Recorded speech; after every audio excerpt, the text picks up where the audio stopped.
Hubble makes an exoplanet discovery, the next space station crew gets ready to launch, and back to work in Florida after weathering the storm. A few of the stories to tell you about this week at NASA. Researchers using data from our Hubble Space Telescope have for the first time detected water vapor signatures in the atmosphere of a planet outside our solar system that resides in the habitable zone. This is the region around a star in which liquid water could potentially pool on the surface of a rocky planet. The planet, known as K2-18b, orbits a small red dwarf star about 110 light-years from us in the constellation Leo. If confirmed by further studies, this will be the only exoplanet known to have both water in its atmosphere and temperatures that could sustain liquid water on a rocky surface. The next crew headed to the International Space Station, including our Jessica Meir, wrapped up activities at the Gagarin Cosmonaut Training Center outside Moscow on September 10th. Meir and her crewmates, Oleg Skripochka of Roscosmos, and spaceflight participant Hazza Ali Al-Mansouri then departed for the Baikonur Cosmodrome launch site in Kazakhstan to complete their training. The trio is scheduled to launch to the station on September 25th.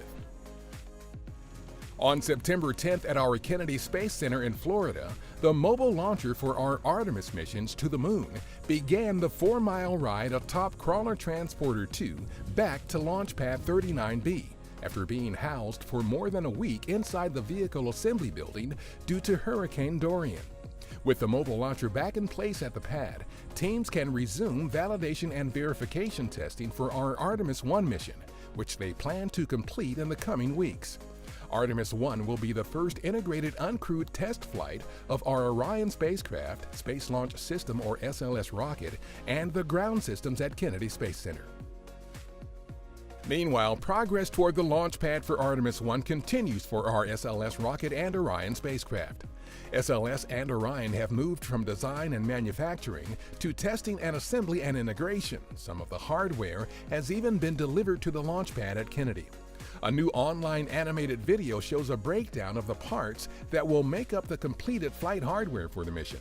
Check it out at go.nasa.gov/Artemis-1 Along with the Gateway in lunar orbit and a new human landing system, SLS and Orion create the backbone for our Artemis missions that will land astronauts on the Moon by 2024.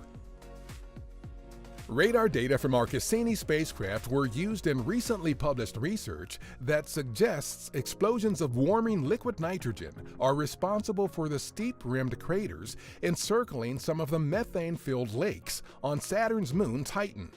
Most existing models that lay out the origin of Titan's lakes point to a process that does not produce steep rims. Titan and Earth are the only planetary bodies in our solar system known to have stable surface liquids. Water on Earth, and methane and ethane on Titan, hydrocarbons that we think of as gases, but that behave as liquids in Titan's frigid climate.